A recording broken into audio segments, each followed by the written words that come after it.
मुल्ला नसरुद्दीन होजा अपने गधे को बाजार में ले गए और उसे 30 दीनार में बेच दिया। जिस व्यक्ति ने उसे खरीदा उसने उस गधे को तुरंत उसी बाजार में नीलामी के लिए रख दिया।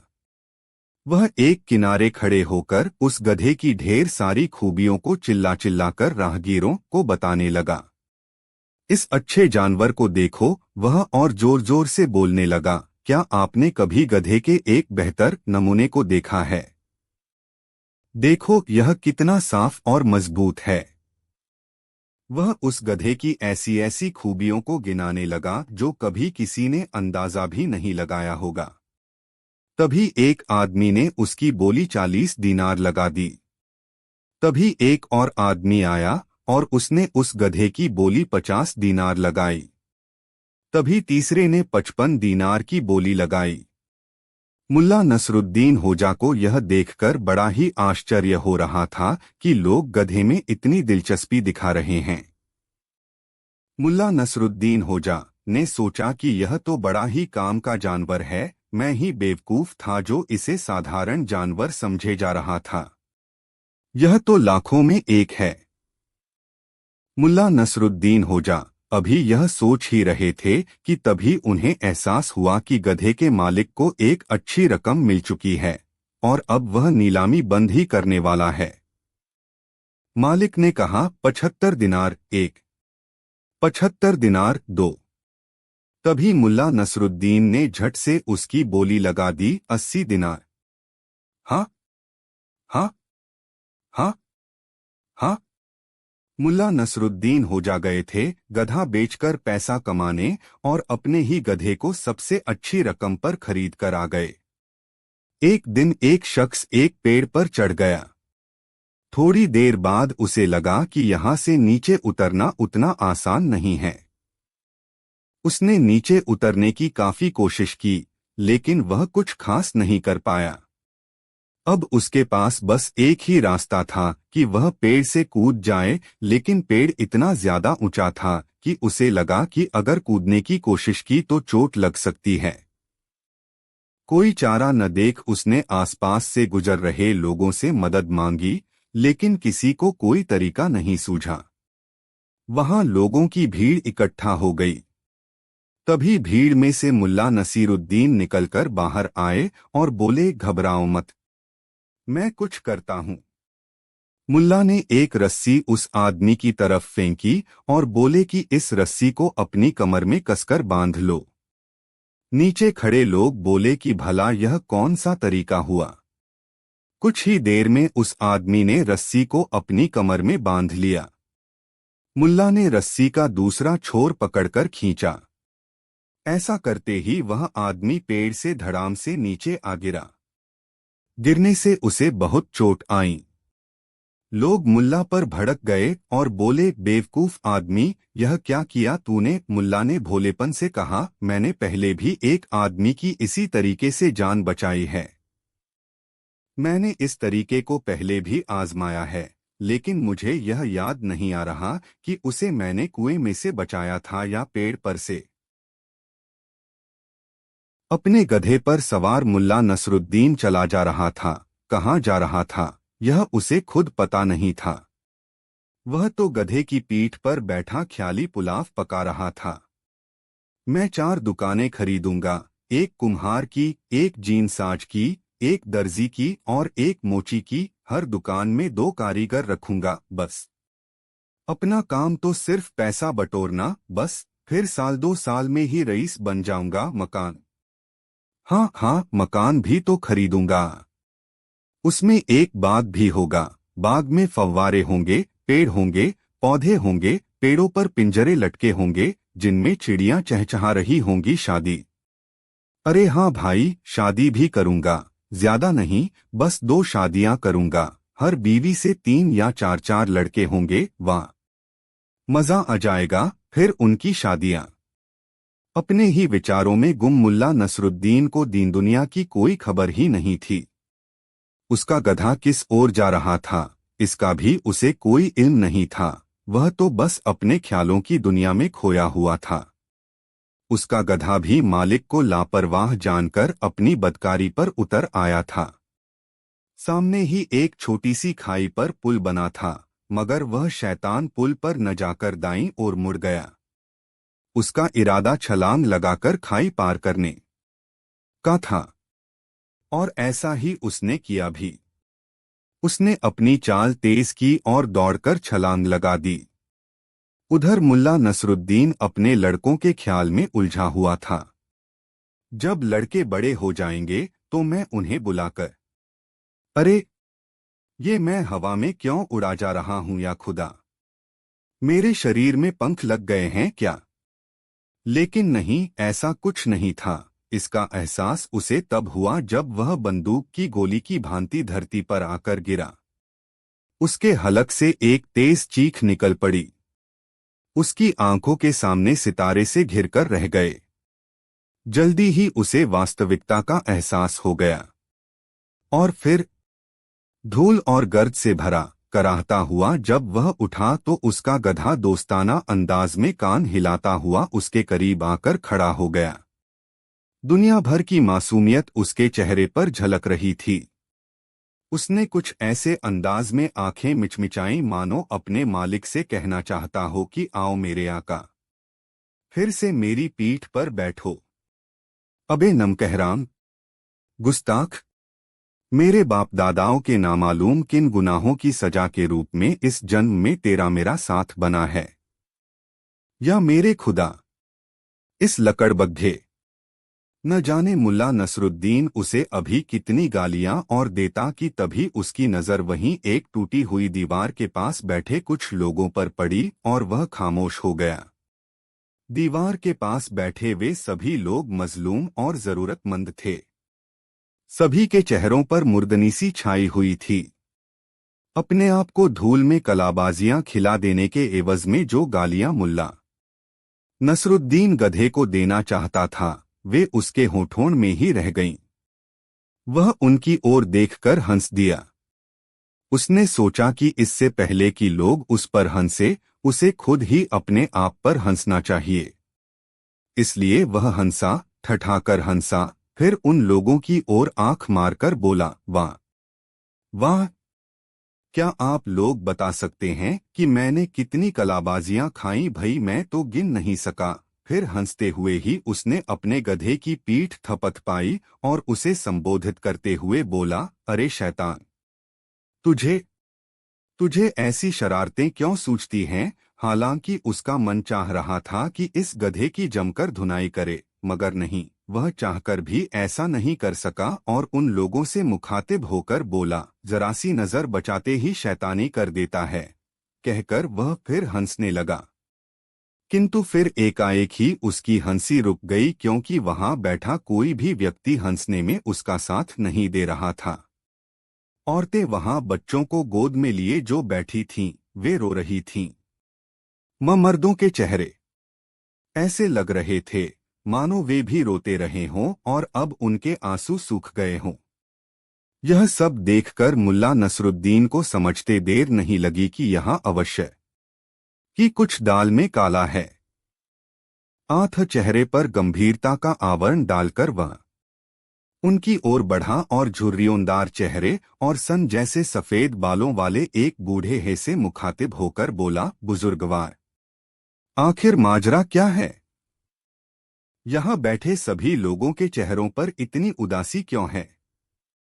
और ये औरतें, बच्चों को कलेजे से चिपकाए ये औरतें क्यों रो रही हैं?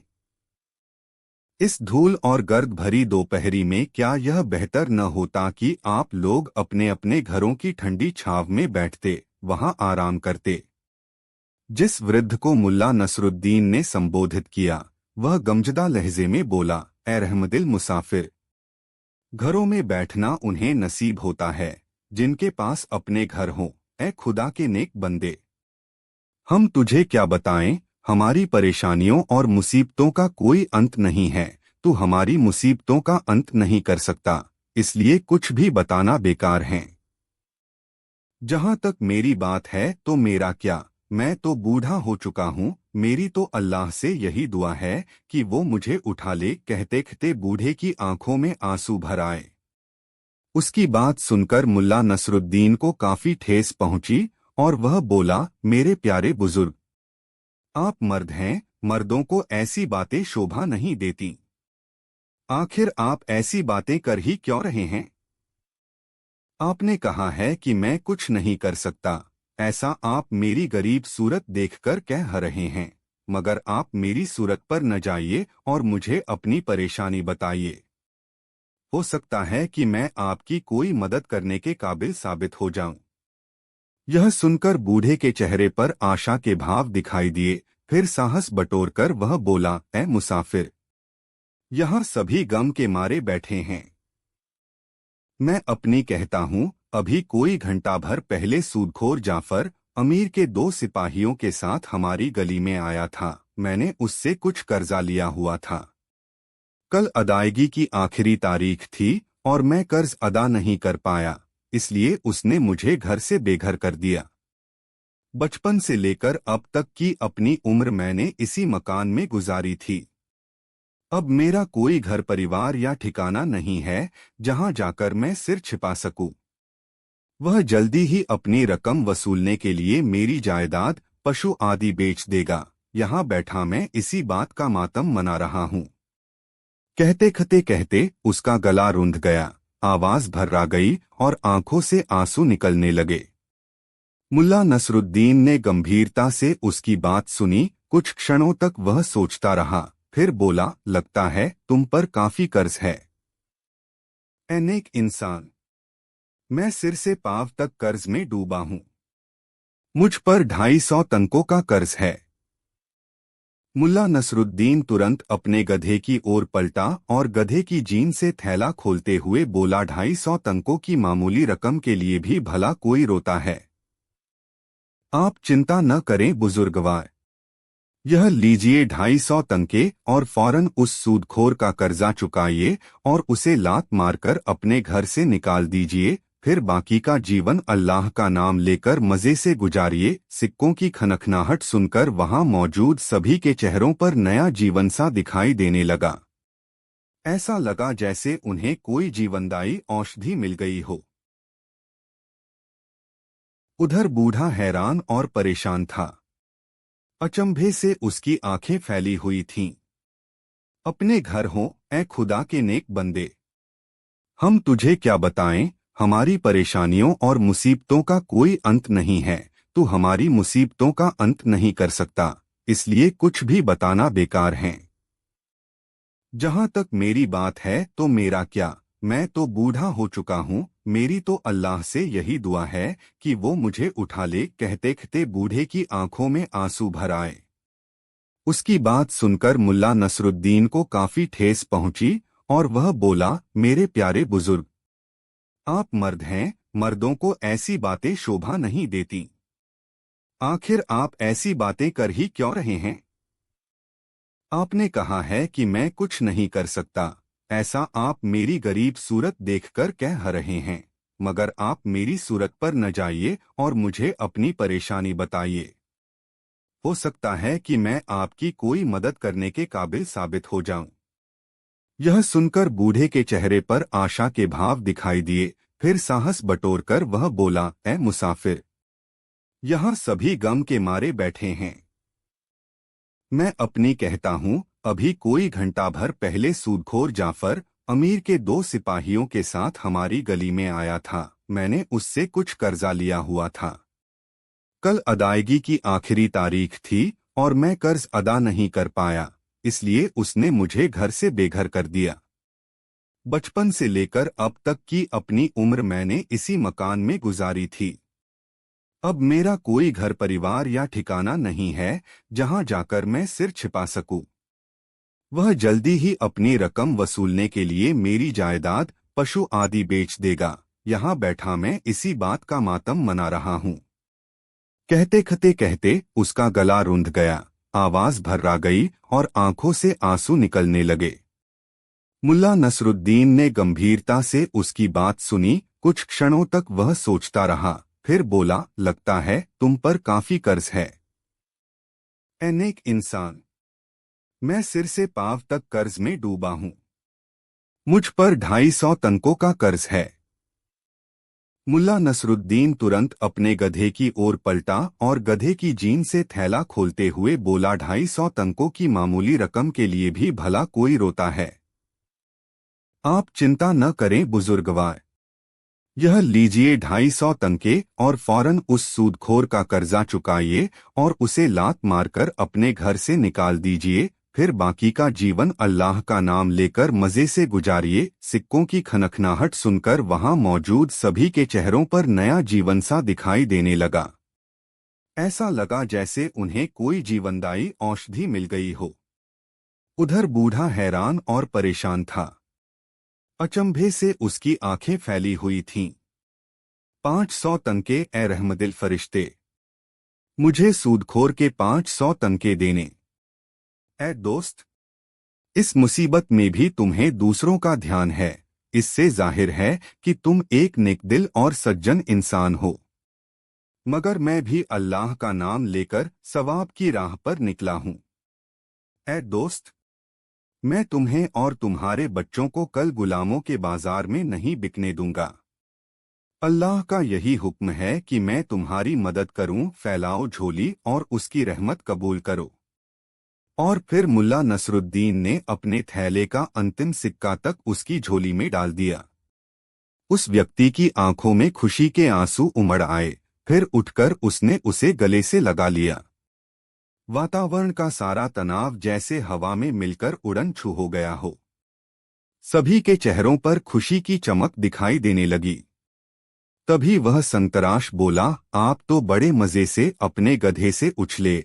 और मुल्ला नसरुद्दीन के गधे से गिरने के क्षण को याद करके सभी हंस पड़े। बच्चे भी मुस्कराने लगे। मुल्ला नसरुद्दीन भी जोर से हंस पड़ा। हंसते हंसते वह बोला, अरे भाई, आप लोग इस गधे को नहीं जानते कि यह किस किस्म का शैतान है। यह एक नंबर का पाजी है। तभी बीमार बच्चे वाली औरत बोली, नहीं नहीं, इस गधे के विषय में ऐसा न कहिए। यह इस संसार का सबसे नेक और अक्लमंद गधा है। इस जैसा गधा इस दुनिया में न हुआ है और न होगा। मैं तो चाहती हूं कि तमाम उम्र इस गधे की सेवा करती रहूं। इसे खाने के लिए सबसे अच्छा अनाज दूं। इसका खुरैरा करूं, कंघी से इसकी पूंछ संवारूं। रहम दिल मुसाफिर, इसमें गुलाब की तरह मलाइयां ही मलाइयां भरी पड़ी हैं। यदि यह उछलकर खाई पार करके तुम्हें अपनी पीठ से गिरा न देता और सीधा सीधा पुल से गुजर जाता तो तुम शायद हमारी तरफ देखे बिना ही अपनी राह पर चले जाते। नेक मुसाफिर, अल्लाह के हुक्म और इसकी कोशिश से ही तो तुम हमारे लिए अंधेरे में सूरज का उजाला बनकर आए हो। इसलिए ए नेक फरिश्ते, आप इस नेक गधे को कुछ न कहो। बूढ़ा बोला, यह बिल्कुल ठीक कहती है ए रहमदिल इंसान। अपने दुहकों को दूर करने के लिए हम इस गधे के एहसानमंद हैं और तहेदिल से इसका शुक्रिया अदा करते हैं। वास्तव में यह गधा इस दुनिया का गहना है।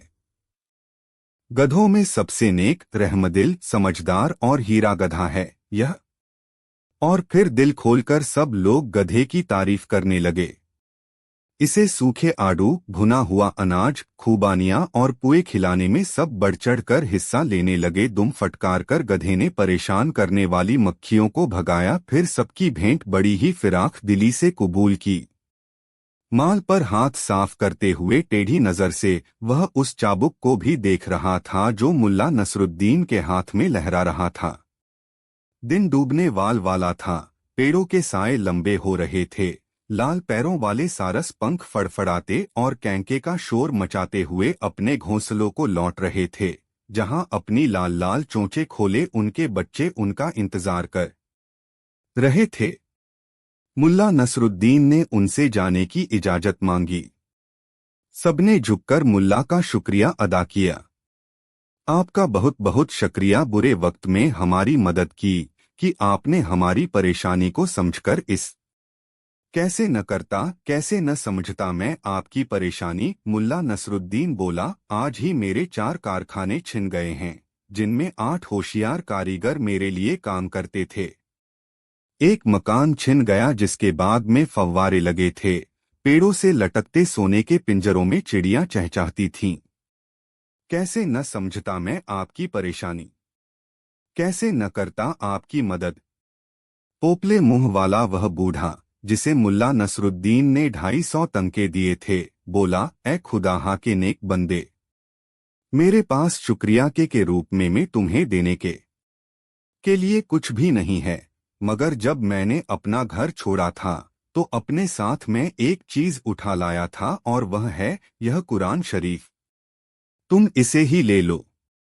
अल्लाह की इस अंधेरी दुनिया में यह तुम्हें रास्ता दिखाने वाली रोशनी बनेगी। हालांकि नसरुद्दीन के लिए मजहबी किताबें कोई अहमियत नहीं रखती थीं, मगर फिर भी बूढ़े के दिल को ठेस न लगे, यही सोचकर उसने वह किताब ले ली और उसे जीन में लगे थैले में डाल लिया। फिर कूदकर अपने गधे पर सवार हो गया।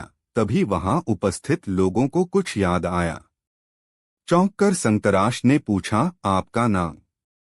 कम से कम अपना नाम तो बताओ ए फरिश्ते, हमें इतना तो पता चलना ही चाहिए कि हम इबादत में किसके लिए दुआ मांगे। मेरा नाम जानकर आप लोग क्या करेंगे? सच्ची नेकी को शोहरत की जरूरत नहीं होती। रहा दुआ का मसला तो बेफिक्र रहो, खुदा के बहुत से फरिश्ते हैं जो लोगों के नेक कामों की उसे खबर देते रहते हैं।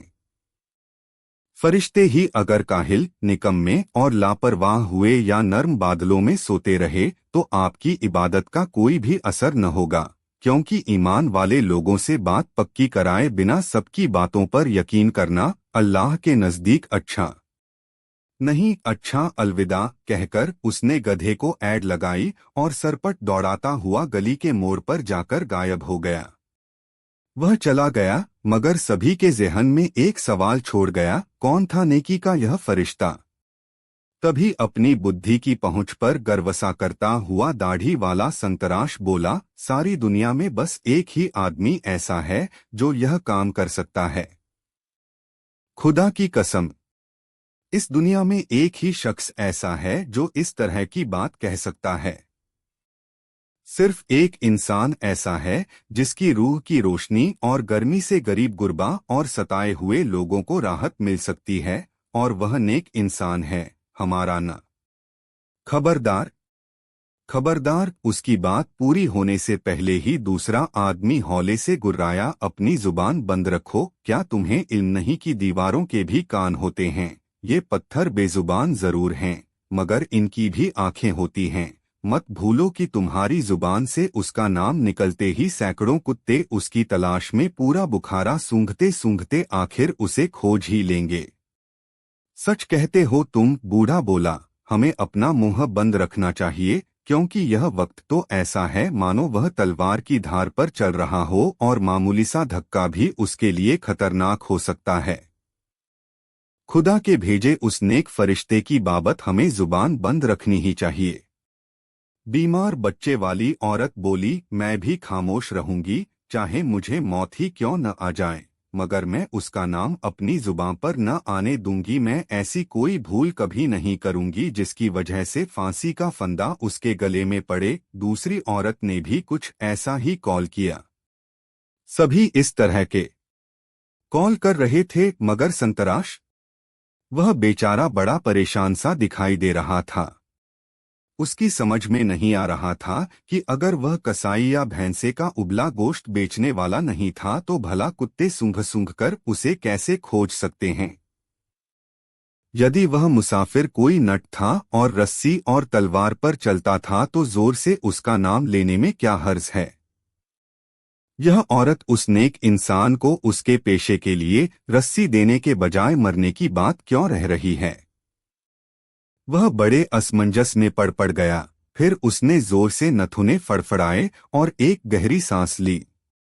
उसने सोच लिया कि उस विषय में वह ज्यादा नहीं सोचेगा, मगर फिर भी एक सवाल था जो उसके ज़हन से नहीं निकल पा रहा था, और वह था, आखिर कौन? मुल्ला नसरुद्दीन हालांकि उन लोगों से काफी दूर आ चुका था, मगर अभी भी उसकी आंखों के सामने और किसी सूदखोर के सताए उन गरीब लोगों के चेहरे थिरक रहे थे। उस बीमार बच्चे के सूखे गाल व होंठ तथा हड्डियों के ढांचे जैसा शरीर पुर्जा पुर्जा होकर उसकी आंखों के सामने आ रहा था। उसके सामने घर से निकाल दिए गए उस बूढ़े का चेहरा थिरकने लगता था और फिर बारी बारी से उन सभी के चेहरे उसकी आंखों के सामने आकर एक दूसरे में गुड़मुड़ होते रहे। फिर ऐसा हुआ कि एकाएक ही मुल्ला नसरुद्दीन का चेहरा क्रोध से तमतमाने लगा। वह अधिक देर तक गधे की पीठ पर बैठा न रह सका। कूदकर वह नीचे उतरा और गधे की लगाम पकड़कर उसके साथ साथ चलने लगा। फिर ऐसा हुआ कि उसकी चमकदार आंखें नफरत और क्रोध से सुलगने लगीं। उसने गुस्से से रास्ते में पड़े एक पत्थर पर जबरदस्त ठोकर मारी, मानो वह पत्थर न होकर गरीबों को सताने वाला अनजान सूदखोर हो जिसे मुल्ला नसरुद्दीन ने नफरत से ठोकर मारी हो। फिर रास्ते में आने वाले हर पत्थर को वह ठोकरों से उड़ाने लगा और साथ ही साथ कहता जा रहा था, ठहर सूदखोरों के सरदार, ठहर, मैं देखूंगा तुझे। एक न एक दिन तेरी मेरी मुलाकात जरूर होगी और उस दिन तेरी शामत आ जाएगी और तू। फिर एक बड़े पत्थर पर उसने इतने जोर से ठोकर मारी कि वह लुढ़कता हुआ गंदे पानी के एक खड्डे में जा गिरा। नालायक अमीर, शैतान अमीर, अब तू भी कांपेगा, थर्राएगा, क्योंकि मैं बुखारा आ पहुंचा हूं। मक्कार और शैतान जोंको, तुमने आवाम का बड़ा खून चूसा है। लालची और घिनौने लकड़बग्घो, इस आवाम पर जितने सितम तुमने ढाए थे ढा लिए, मगर अब यह सब नहीं चलेगा। उसने फिर एक पत्थर पर ठोकर मारी और क्रोध से बोला, तू सूदखोर जाफर, हमारी हालांकि आमने सामने अभी मुलाकात नहीं हुई है, मगर जल्दी ही होगी। मैं तुझसे आवाम पर किए गए एक एक जुल्मों सितम का बदला लूंगा। मैं कसम खाता हूँ, बदला लूंगा, कहकर उसने फिर एक पत्थर पर ठोकर मारी। बुखारा में आज मुल्ला नसरुद्दीन का पहला दिन था जो काफी हंगामाखेज गुजरा था।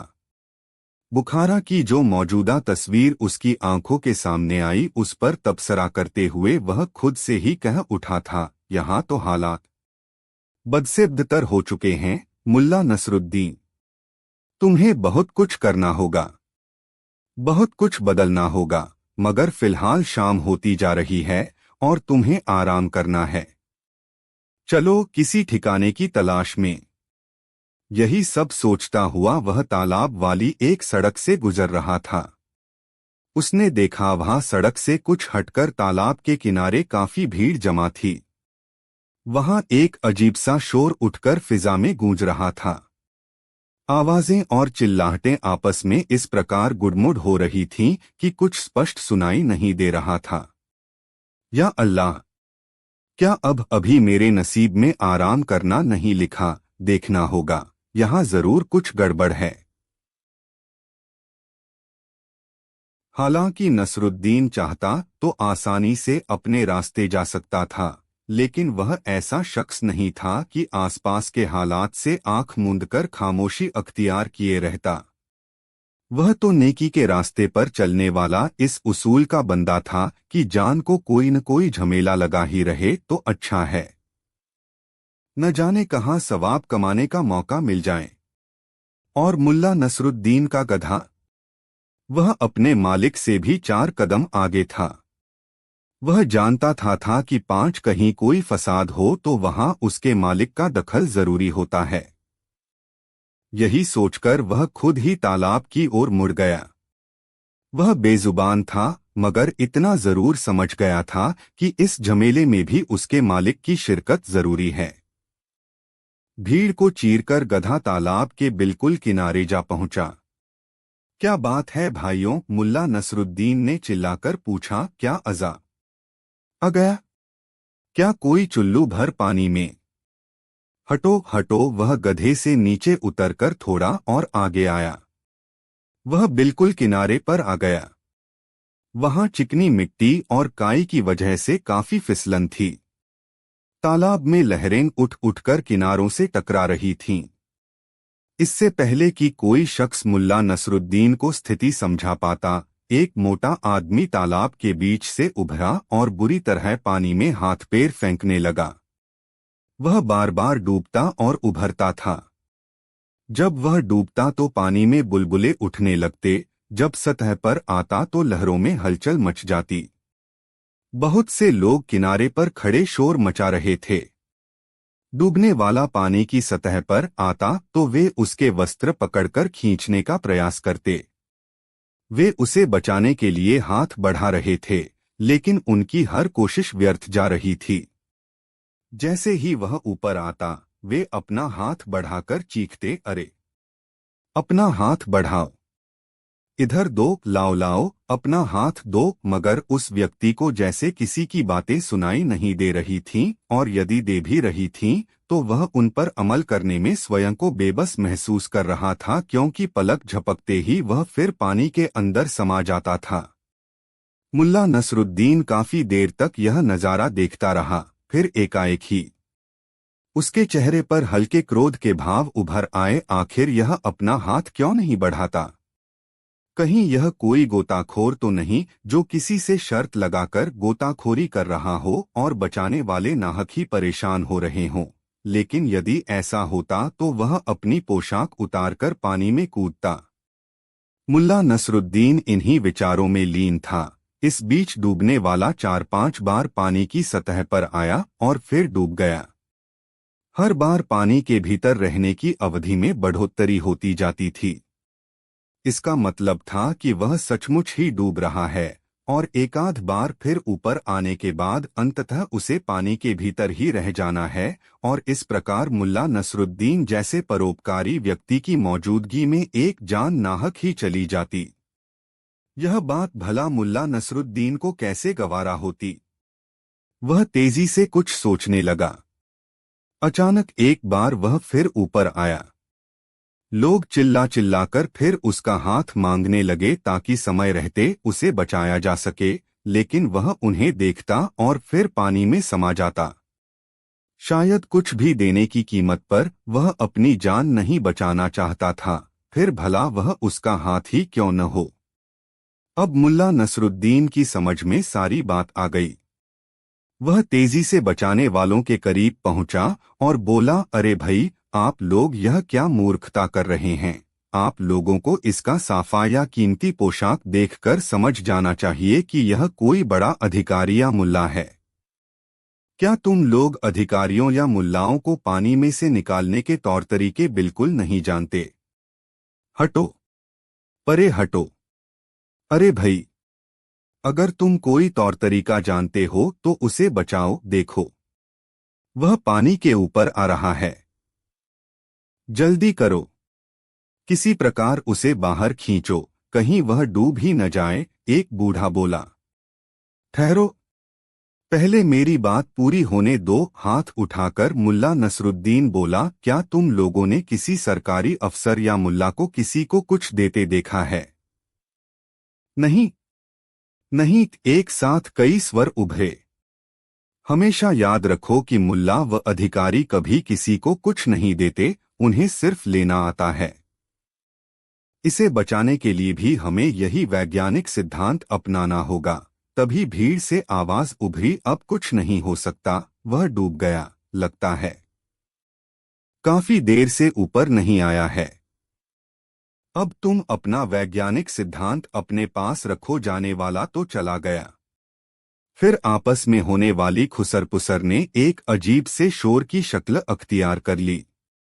मगर मुल्ला नसरुद्दीन यह सुनकर बिल्कुल भी विचलित न हुआ। बड़े इत्मीनान से वह बोला, दोस्तों, पानी की रूहें किसी भी मुल्ला या अधिकारी को इतनी आसानी से कबूल नहीं करती। पानी की रूहें उसे बचाने की पूरी कोशिश करेंगी। मुल्ला नसरुद्दीन इत्मीनान से तालाब के किनारे बैठकर उसके ऊपर आने का इंतजार करने लगा। पानी में से बुलबुले उठ रहे थे। कुछ पलों की प्रतीक्षा के बाद कीचड़ से सना चेहरा फिर ऊपर आया। उसके हाथों की हरकत अब वैसी जानदार नहीं थी जैसी पहले थी। शायद अब वह आखिरी बार ही ऊपर आया था। मुल्ला नसरुद्दीन उसे देखते ही चिल्लाया, यह लीजिए, इधर से थोड़ा और इधर लो, यह लो।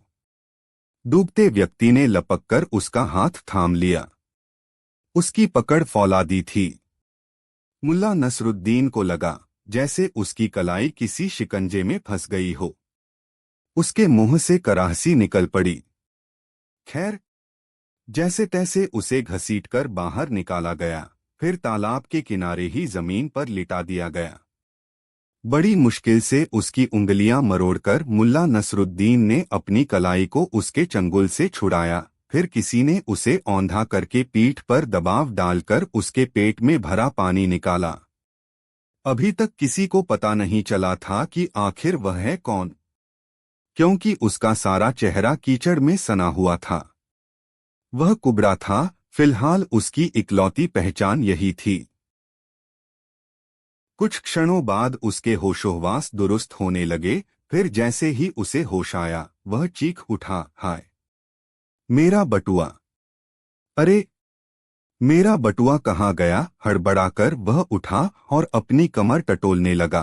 फिर उसे तभी तसल्ली हुई जब उसे यकीन हो गया कि उसका बटुआ सही सलामत उसकी कमर से बंधा है। फिर उसने अपने चेहरे पर चिपके तिनके और घास हटाई। आस्तीन से जब उसने अपना चेहरा पोंछा तो मुल्ला नसरुद्दीन हड़बड़ाकर 2 कदम पीछे हटा। टूटी चपटी नाक, चौड़े नथुने, फूटी आंख, बड़ी ही भद्दी शक्ल थी उसकी। उसे देखते ही भीड़ में खलबली सी मच गई। दबीदबी जुबान से लोग सरगोशियां करने लगे, लेकिन मुल्ला नसरुद्दीन स्पष्ट रूप से कुछ भी नहीं सुन सका। सुन लेता तो शायद वह उसे घसीटकर दोबारा तालाब में फेंक देता। कुबड़े ने अपनी इकलौती आंख फड़फड़ाकर भीड़ को घूरते हुए अपनी खरखराती सी आवाज में पूछा, मुझे किसने बचाया? लोगों ने मुल्ला नसरुद्दीन को उसके आगे धकेल दिया। इसने बचाया है तुम्हें। इधर आओ, मैं तुम्हें इनाम देना चाहता हूँ। बुरा सा मुंह बनाया उस कुबड़े ने। वैसे मुझे बाहर निकालकर तुमने कोई खास काम नहीं किया है, क्योंकि कुछ समय बाद मैं खुद ही बाहर निकल आता। फिर भी मैं तुम्हें। उसने अपने बटुए में हाथ डाला और मसल मसल कर सिक्के टटोलने लगा। फिर एक सिक्का, जो कि आधे तंके का था, निकालकर उसकी ओर बढ़ाया। यह लो, यह सिक्का तुम्हारी भलमनसाहत का इनाम है। बाजार से एक प्याला पुलाव खरीद कर खा लेना। मुल्ला नसरुद्दीन का दिल चाहा कि दोनों हाथों से उसका टेंटुआ दबा दे, मगर किसी प्रकार उसने अपने आप पर काबू पाए रखा और बोला, इस सिक्के में कितना पुलाव आएगा? अरे तो बिना गोश्त वाला भात खा लेना, कुबड़े ने मुंह बनाकर हिकारत से कहा। मुल्ला नसरुद्दीन ने सिक्का ले लिया। फिर वहां खड़े लोगों से मुखाबित होकर बोला, आप देख रहे हैं न, मैंने किस प्रकार विज्ञान के सिद्धांतों पर चलकर इन साहब को बचाया। कहकर उसने बुरा सा मुंह बनाया, फिर अपने गधे की ओर बढ़ गया। वह अपने गधे पर सवार अनजान मंजिल की ओर बढ़ा जा रहा था। इस समय वह काफी थकावट सी महसूस कर रहा था और चाहता था कि कहीं आराम कर लिया जाए, मगर कहाँ? उसने सोचा, मेरा तो कोई ठिकाना ही नहीं है, मगर कोई बात नहीं, कोई ठिकाना तलाश कर लिया जाएगा। कैसा मनहूस आदमी था। अपनी जान की कीमत सिर्फ आधा तनका लगाई। एहसान फरामोश ने अपनी बातों में उलझा वह चला जा रहा था, तभी उसके पीछे से निकलकर एक घुड़सवार उसकी बगल में आया। वह बड़ा रूखा सा दिखाई दे रहा था। उसके वस्त्रों व हाथों पर कालिख लगी हुई थी। जीन से बंधे जालीदार थैले में कुछ हथौड़े और दूसरे औजार रखे थे। मुल्ला नसरुद्दीन को समझते देर नहीं लगी कि वह लोहार है। लोहार ने नागवार सी नजरों से उसे देखा। कैसे हो लोहार भाई? लोहार के चेहरे पर वितृष्णा के भाव उभरे। क्या तुम जानते हो कि तुमने किसे बचाया है? तुमने उस शख्स को बचाया है जिसे दिल से कोई भी बचाने के लिए तैयार नहीं था। सभी जिसकी मौत तक तमन्नाई थे, उस शख्स को बचाया है तुमने। क्या तुम जानते हो कि तुम्हारे इस नेक काम के बदले कितने लोगों को घर से बेघर होना पड़ेगा? कितने लोग आंसुओं के सागर में डूब जाएंगे? कितने लोगों को गुलामों की तरह बाजार में बिकना पड़ेगा? जानते हो तुम? नहीं, तुम नहीं जानते। यदि जानते होते तो जन्नत की कीमत पर भी यह काम न करते। यदि तुम्हारे मन में लोगों के प्रति हमदर्दी होती, यदि तुम लालची नहीं होते। मुल्ला नसरुद्दीन के चेहरे पर उलझन, आश्चर्य और नागवारी के मिलेजुले भाव दिखाई देने लगे। वह बोला, तुम क्या कह रहे हो लोहार भाई? मैं कुछ समझ नहीं पा रहा हूँ। मेरे इस नेक काम से किसी के बेघर होने का क्या मतलब? किसी की गुलामी का क्या मतलब? अच्छा तुम ही बताओ। किसी को मुसीबत में देखकर आंखें मूंद लेना किसी सच्चे मुसलमान को शोभा देता है। यह सुनकर लोहार को तनिक क्रोध आ गया। तुम्हारा मतलब है कि नेकी के सबब दुनिया भर के सांप, बिच्छुओं और दरिंदों को जिंदगी बख्श देनी चाहिए? फिर एकाएक ही वह कुछ कहते कहते रुक गया और गौर से मुल्ला नसरुद्दीन को देखते हुए बोला, लगता है तुम यहाँ के रहने वाले नहीं हो। तुम्हारा अंदाजा बिल्कुल दुरुस्त है लोहार भाई, मुल्ला नसरुद्दीन ने कहा। मैं काफी समय बाद और काफी दूर से यहाँ आया हूँ।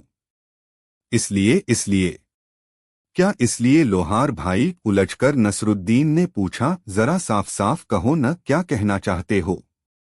ए परदेसी, तुमने जिसे बचाया वह इस संसार का सबसे कमीना इंसान है। वह जोंक है जो नेक, गरीब और मजलूमों का खून चूसता है। बुखारा का हर तीसरा शख्स उसके जुल्मों सितम के कारण रोता और कराहता है।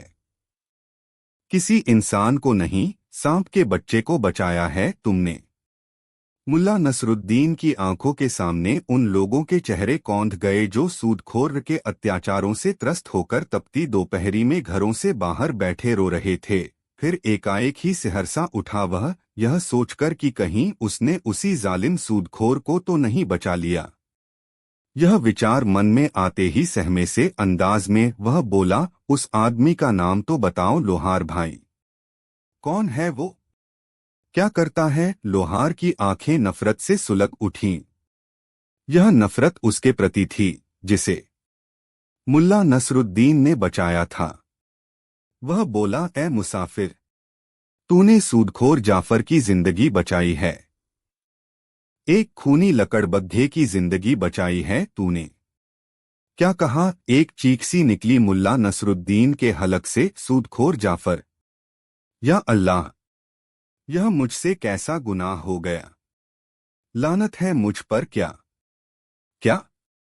अपने दोनों हाथों को अपनी आंखों के सामने लाकर वह बोला, क्या इन हाथों से मैंने एक जहरीले सांप को पानी से निकाला है? वाकई इस गुनाह की तौबा नहीं। हे अल्लाह, हे मेरे परवरदिगार, मेरे इस गुनाह के लिए मुझे माफ करना।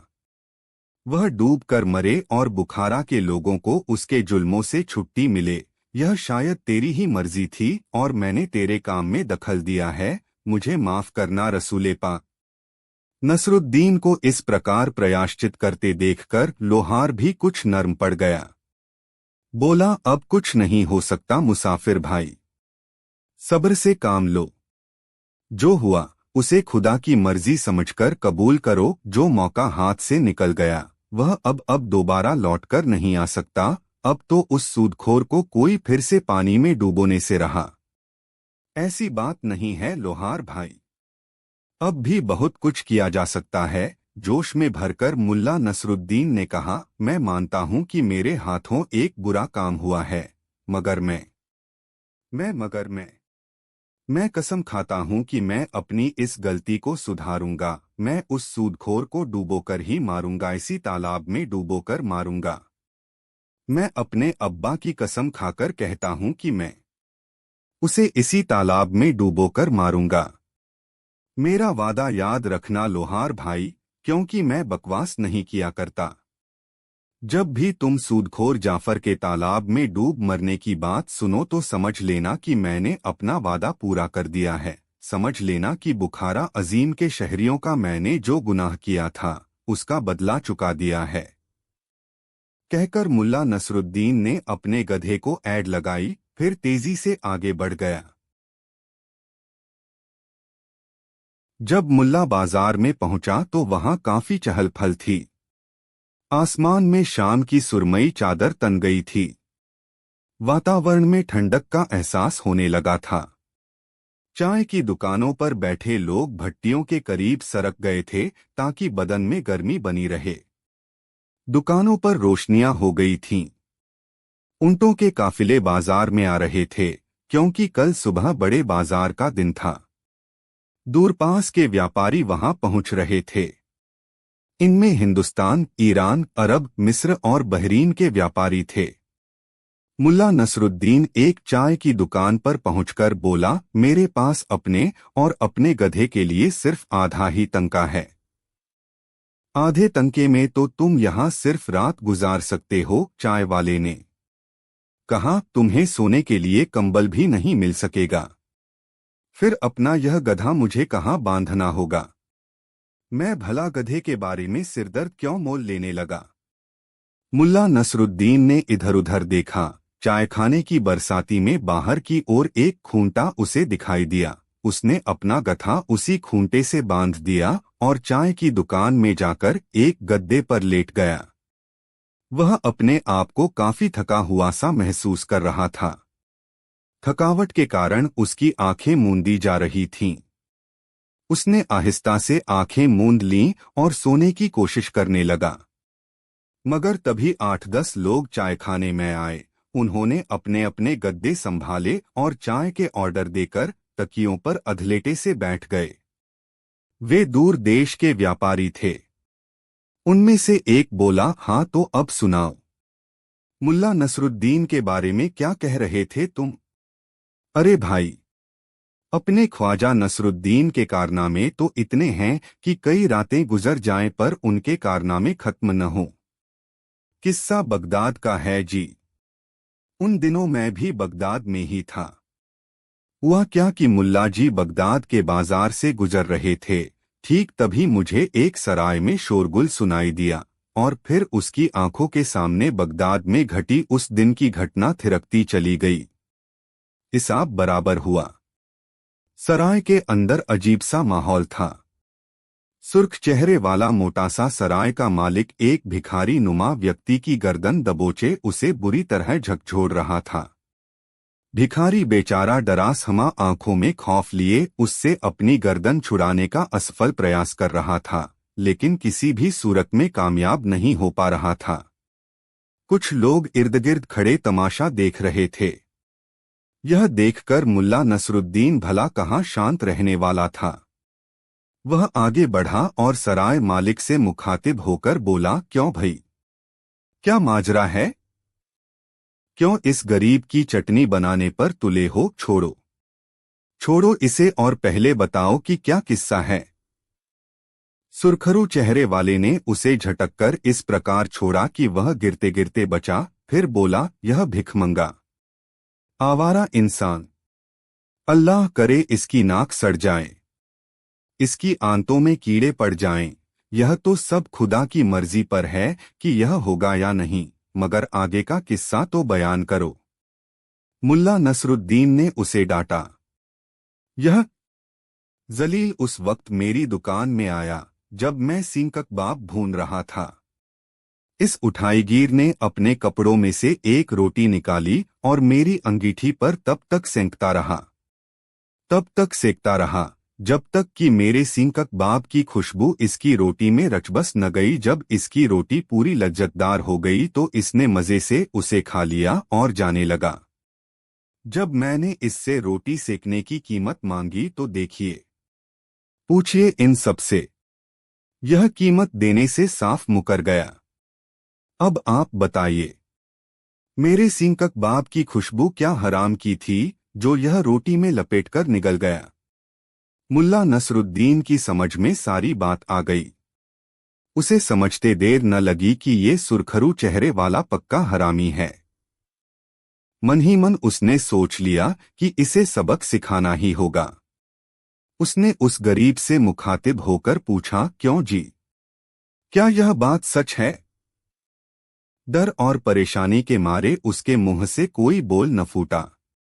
वह सहमा हुआ सा खड़ा एकटक उसका चेहरा देखने लगा। उसकी आंखों में ऐसे भाव थे जैसे जिबा होने से पहले बकरे की आंखों में दिखाई देते हैं। क्या तुम्हें इतना भी इल्म नहीं कि बिना कीमत चुकाए किसी की कोई भी चीज लेना गुनाह है। मुल्ला नसरुद्दीन की यह बात सुनकर सुरखरू सराय मालिक का चेहरा खिल उठा। भिखारी को संबोधित करके वह बोला, इस काबिल और इज्जतदार नेक बंदे की बात पर ध्यान दे शैतान। कुछ सुनाया नहीं तूने? मुल्ला नसरुद्दीन ने भिखारीनुमा व्यक्ति से पूछा, क्या तुम्हारे पास पैसे हैं? भिखारीनुमा व्यक्ति ने अपने लिबास में हाथ डालकर कुछ सिक्के निकालकर मुल्ला नसरुद्दीन के हाथ पर रख दिए। सराय मालिक ने अपना आधा फुट चौड़ा चर्बीदार पंजा नसरुद्दीन के आगे फैला दिया। ठहरो ठहरो, जरा तसल्ली रखो। मुल्ला नसरुद्दीन ने उसका हाथ पीछे हटा दिया और कहा, पहले जरा अपना कान मेरे करीब लाओ। सुरखरू सराय मालिक ने अपना दायां कान मुल्ला नसरुद्दीन के आगे कर दिया। मुल्ला नसरुद्दीन उसके कान के पास मुट्ठी करके सिक्के खनखनाने लगा। कैसी है इनकी खनखनाहट? बहुत खूब, बढ़िया, मजा आ गया। मुल्ला नसरुद्दीन ने सिक्के भिखारी को दे दिए और बोला, ए मेरे गरीब दोस्त, हिसाब बराबर हुआ, अब तुम जा सकते हो। क्या कहा? सराय मालिक के तेवर फौरन बदल गए। उसकी आंखें लाल होकर बाहर को उबल पड़ी। क्रोध से दहाड़ा, जा सकते हो, लेकिन मेरे पैसे तो मुझे मिले ही नहीं। ज्यादा ने वनो। इस बार मुल्ला नसरुद्दीन के भी तेवर बदल गए। तुम्हें तुम्हारी खुशबू की पूरी कीमत मिल चुकी है। कैसे कैसे मिल चुकी? सुरखरू चेहरे वाला चिल्लाया, फिर लोगों को संबोधित करते हुए बोला, देख रहे हैं आप लोग कैसी गुंडागर्दी हो रही है यहाँ, और आप लोग चुप हैं। ठहरो, मैं तुम्हें समझाता हूं। आप भी सुनिए। मुल्ला नसरुद्दीन ने तमाशबीनों से कहा, तुम्हारा हिसाब बराबर इस प्रकार हो गया दोस्त कि इसने तुम्हारे सींग कबाब की खुशबू सूंघी न? हाँ, सींग कबाब खाए तो नहीं? नहीं। बदले में तुमने इसके सिक्कों की खनखनाहट सुन ली और यह भी कहा कि मजा आ गया। कहा था कि नहीं? कहा था। तो बस हिसाब बराबर। वाह वाह, मरहबा मरहबा। लोग मुल्ला नसरुद्दीन की तारीफ। सराय का मालिक अग्नेय नेत्रों से मुल्ला नसरुद्दीन को घूर रहा था। करने लगे, क्या इंसाफ किया है। इस वाकिये को सुनकर सभी जोर से हंस पड़े। मुल्ला नसरुद्दीन भी हौले हौले मुस्करा रहा था, हालांकि उसकी पलकें मुंदी हुई थीं। शोर ज्यादा बढ़ जाता इससे पहले ही एक व्यक्ति बोला, इतने जोर से मत हंसो वरना लोग समझ जाएंगे कि हम मुल्ला नसरुद्दीन की बातें कर रहे हैं। मुल्ला नसरुद्दीन सोच रहा था कि इन लोगों को इस घटना का कैसे पता चला। यह घटना बगदाद में नहीं बल्कि इस्तांबुल में घटी थी। फिर इन बगदादियों को इसकी भनक कैसे पड़ी? तभी मवेशियों के व्यापारी ने कहा, अब एक किस्सा मैं भी सुनाता हूँ। हाँ, सुना जाता है कि फिर उसकी आंखों के सामने यह घटना फिल्म के दृश्यों की भांति सजीव हो उठी।